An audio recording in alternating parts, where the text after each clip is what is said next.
que tú estás diciendo, porque ahora tenemos un panorama con esta ley de fideicomiso.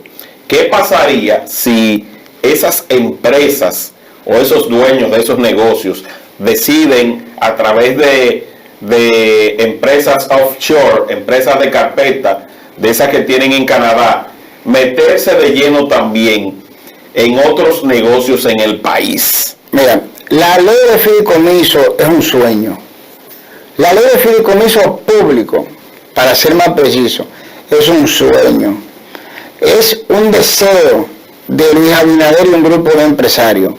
Pero eso, en el orden constitucional dominicano, es imposible, por una sencilla razón. ¿Por qué? No hay ningún tipo de secreto bancario, fiduciario o como sea que le quieran poner en cuanto a bienes y fondos públicos se refiere.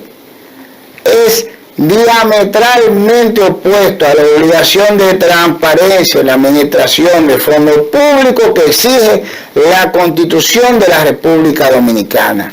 Tan sencillo como eso. Y eso es en primer orden. En segundo orden tendríamos que sería imposible la aplicación efectiva de la ley de lavado de activos y financiamiento contra el terrorismo de la República Dominicana. Si tú tienes capacidad de ocultar la identidad o el origen de cualquier tipo de inversión o contacto económico de cualquier forma que devenga un beneficio, en cuanto a fondos públicos se refiere en la República Dominicana. Bueno, eso lo decía yo, por ejemplo, a Lisandro Macarrulla, que vi un artículo que él publicó, que ha sido reseñado en diarios de circulación nacional, y donde yo le decía a él que porque se excluye a la ley de libre acceso a la información y por qué se quiere dar de lado a la ley de compras y contrataciones. Porque en el espíritu, como lo dijo aquí el mismo director y presidente de ADOCO, se quieren aplicar los principios, pero no las sanciones, ni el reglamento, sino que cada fideicomiso tendría su propio reglamento adaptado a lo que ellos consideren y no así directamente a la ley de compras y contrataciones de la República Dominicana. Pero mira, yo te lo voy a poner sencillo, vamos a desarrollarlo en un ejemplo práctico. Cuando salen los Pandora Papers, salió a relucir que el actual presidente de la República Dominicana tenía 2 empresas offshore que no fueron nominalmente declaradas en su declaración jurada de bienes, que eran Padrazo, Padesco, una cosa así, y Little Cot era la otra. En el medio de la discusión, y como quien hizo la publicación fue el consorcio de periodismo investigativo más grande del mundo, obviamente nadie se va a atrever a decir que eso no es así. Ellos lo que dijeron desde el gobierno central, cosa que no entiendo por qué el gobierno central tiene que defender a Luis Abinader personalmente, porque eso fue un hecho personal, su declaración jurada de bienes, pero perfecto, de que esas empresas eran propiedad de una empresa holding que era la empresa Estela. Andy Dawagen, una persona muy cercana al presidente y a todo el grupo del PRM, del gobierno de Hipólito Mejía, economista, hizo un tuit de 3 partes diciendo a nosotros, el bruto pueblo dominicano, que eso no era cierto, que no se había ocultado nada, porque la empresa Estela era una empresa holding que era propietaria de las 2 empresas que había sacado los Panama Papers y de 21 empresas más. Entonces estamos hablando de 23 empresas offshore cuyos nombres el pueblo dominicano no conoce porque no fueron puestas nominalmente en la declaración jurada de bienes del presidente Luis Abinader. Si se diera el fideicomiso, cualquiera de esas 23 empresas podría negociar con el Estado Dominicano y nosotros no nos daríamos cuenta de que la persona que está proponiendo los fideicomisos, que está empujando el proyecto y que tiene un interés en armarlos, lo está haciendo. Y esto es un ejemplo ficticio. con el fin de beneficiarse al final de lo propio que él está armando por detrás. Entonces, eso es un ejemplo práctico de por qué la Constitución de la República Dominicana no permite, en cuanto a fondos públicos se refiere, ningún tipo de secreto, porque sería muy fácil yo mismo proponer, hacer y organizar el mecanismo de defraudación que por detrás voy a utilizar para enriquecerme personalmente de forma privada, o para hacer que alguien se enriquezca y esa persona hacerme una transferencia a mí desde un offshore a otra offshore de mi propiedad, que nadie sepa que es mía y nadie se va a dar cuenta de la maniobra ilegal en perjuicio del dinero del Estado Dominicano o lo que es igual del pueblo dominicano. Entonces, por eso la Constitución de la República no lo permite. Sin embargo, Luis Abinader y el grupo de empresarios que lo rodea se han empecinado, se han empeñado en hacer los fideicomisos. No obstante, son inconstitucionales en República Dominicana. No obstante, serían un obstáculo para aplicar la ley de lavado de activos y contra el terrorismo, la cual posiblemente ha sido ya burlada por ese grupo de empresarios haitianos de lo que nos encontrábamos hablando y dominicanos, y hacer una serie de mecanismos que podrían inclusive propiciar que ISIS, que está allá en el Medio Oriente, invierta aquí en fideicomiso y nadie se da cuenta, que los carteles mexicanos, que vi en estos días un informe de un organismo de inteligencia internacional diciendo que había parte de esos carteles operando aquí y otros más de Europa del Este, operaran libremente y simplemente lavaran su dinero aquí en los fideicomisos. Y, peor aún, le da un poder tan grande a los administradores de esos fideicomisos que prácticamente, si le da la gana y sin ningún tipo de control, pueden quebrar el fideicomiso, perder los bienes que están a su cargo, porque tú no vas a saber si él hizo una mala inversión, una buena inversión, o a quién es que le debe, o a quién no es que fue lo contrató, y que nosotros asumamos la deuda, o lo que es igual, te la voy a combinar a dos, que esa persona que está administrando esos bienes tenga un offshore que tampoco declaró su declaración jurada de bienes, como pasó con la declaración jurada de bienes de Abinader, que venga uno de esas personas, de esos empresarios, y le diga, mira, tú tienes bienes ahí por $1.000 millones, a ti, te voy a dar 200, déjalo perder. ¿Va a decir que no? ¿Va a decir que no? Problema.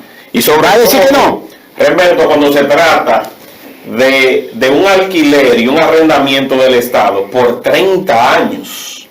30 años. 30 años de secreto. Pero no son 30 años funcionando, son 30 años de secreto. Y de cualquier tipo de maniobra que nos vamos a dar cuenta de ella, si la hacen ahora, 30 años después, le hace que nosotros que estamos al inicio, vamos a estar quizás un asilo por ahí haciendo cuentos. Y los hijos de nosotros no van a saber qué fue lo que pasó al principio. Porque por eso que se ponen los 20 y los 30 años. Es para dar espacio-tiempo suficiente para que la conclusión de la maniobra no se junte con el principio de ella para que tú no puedas ver la trayectoria. ¿Entiendes cómo funciona? Va a pasar con eso igualito que la debacle de los bancos en el 2003, durante el gobierno de Hipólito Mejía. ¿Cuándo nos dimos cuenta nosotros, la sociedad dominicana, de lo que estaba pasando con los bancos y la superintendencia de bancos? Cuando el sistema colapsó. Recuerdo perfectamente. Cuando colapsó el sistema. Haciendo y deshaciendo, nadie sabía nada. Pero llegó el momento de pagar la cuenta. Querían mover 15.000 millones de un banco que recién habían adquirido a Baninter. Sí. Y ahí fue que dije, no, espérate, aguántate, así no se puede. Así no, espérate. Entonces todos los otros banqueros dijeron, no, es que si esa gente hace esa movida, esto se va a caer entero. Que dicho sea de paso, en el mismo gobierno de Hipólito es que hacen la ley de la AFP para que los bancos tengan la posibilidad de propietarios de AFP de autofinanciarse de la misma AFP y no puedan quebrar por su malo manejo. O sea, fíjate cómo es que vamos. ¿No voy a entender? Y ese es el efecto de esa ley que es del 2001, ¿cuándo tú lo estás viendo? Ahora, a largo 21 años después tú lo estás viendo. Por eso es que los contratos se hacen a 20 años, para que tú no te acuerdes de origen. Serían 30 en el... más aún. Pero sobre todo también el tema es del motivo por el cual entonces se quiere minimizar a compras y contrataciones y se pone como figuras ilustrativas a la superintendencia de bancos y se pone como una figura ilustrativa también allí a la Cámara de Cuentas sin que tengan el poder suficiente para justamente velar por los intereses de todos nosotros, porque son bienes del Estado, del erario. Pero yo te lo voy a poner más suave y más simple. ¿Cuántas veces ha sido motivo de conflicto en los últimos 2 años de este gobierno la Cámara de Cuentas? La Cámara de Cuentas se allanó al principio de gobierno. Sí. Y según Wilson Camacho, en publicaciones que yo vi, se encontró evidencia de que se estaban maquillando auditoría en la Cámara de Cuentas. No procesaron a nadie. No hay nadie procesado en un tribunal, porque maquillar un documento público se llama falsedad en escritura pública. Y el presentar el documento se llama uso de documento falso. Entonces, eso conlleva unos añitos de cárcel. Y eso no hay nadie preso por eso. Entonces, va una. La superintendencia de banco.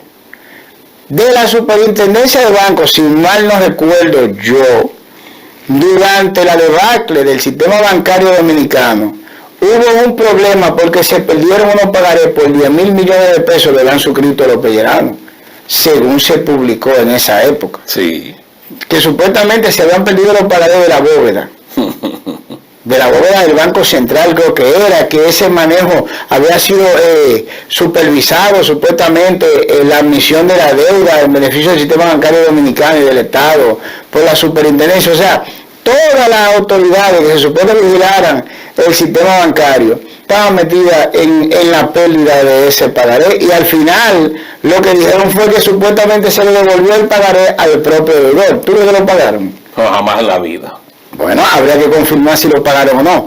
Pero ya tenemos experiencia sobrada de la debilidad en cuanto a lo que es la realización de su obligación por parte de las dos entidades que ahora se supone vayan a supervisar esos fideicomisos. Y eso que ni siquiera estamos hablando de la alianza público-privada. Porque tú puedes tener una empresa, siempre viene una empresa offshore que con ese que vamos a contratar. La empresa offshore puede ser propiedad de otra empresa offshore, como dijo Andy Dawar correctamente, de una empresa holding. ¿Y quién es el dueño de esa empresa holding? Tú no sabes cuál es el destino final de ese dinero. Entonces estaríamos como el peaje sombra otra vez. De nuevo, nunca se identificó la persona física que recibieron los beneficios del peaje sombra. Simplemente para evitar una investigación a fondo de quiénes fueron esas personas físicas y por qué gente que se dice inteligente contrataron de una manera tan brutal en perjuicio del Estado Dominicano, llegaron a esa contratación en la cual nosotros éramos la parte que perdía cada año que se hacían los pagos. No, y que solamente se mencionaba la autopista del Nordeste, no se mencionaba a ningún grupo empresarial. Pero tú quieres que te diga, la única empresa dominicana que participó en esa contratación de ese consorcio, en esa época se llamaba Remix. Oye bien, ¿no te suena ese nombre? Claro, Remix Rotilla, que participó también en la cárcel de la Nueva Victoria. Exactamente. Sí. De lo cual, ninguno de los constructores está siendo procesado ni está preso.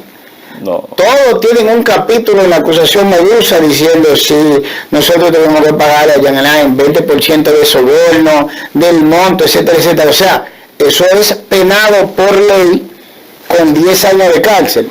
Y algunos de ellos, como el caso de la compañía Remix Rotilla, la gerente está de testigo, y en otros casos, como en el caso de la empresa de los hermanos Yarul, no están de testigo y ni siquiera fueron acusados. Se menciona que pagaron el soborno, se les dieron adenda, prácticamente restituyendo de parte del dinero del soborno, por Miriam Germán Brito. O sea, Miriam fue el que le dijo, ay, mijo, es verdad, nosotros entendemos que tú pagaste un soborno, como tú tuviste que pagar el soborno para que tú no pierdas ese chelito, vamos a devolvértelo. Prácticamente fue eso. Claro. Y ninguno está siendo encausado.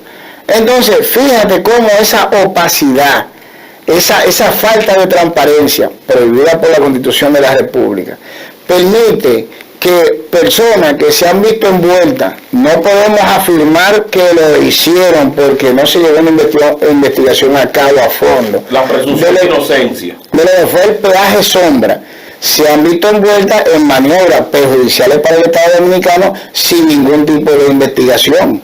Claro, y es bueno que la gente sepa que en esta intervención lo que nosotros no hemos desviado del tema inicial para que ustedes puedan comprender la magnitud de permitir que empresas, sin que debidamente sean identificadas, sin que se avise con tiempo, puedan hacer negocios en el país, y a través de eso que denunció Remberto inicialmente, de esos empresarios que deben ser investigados de si son o no o han tenido actividades de lavado de activos a partir de esa advertencia y de esas sanciones que hizo Canadá.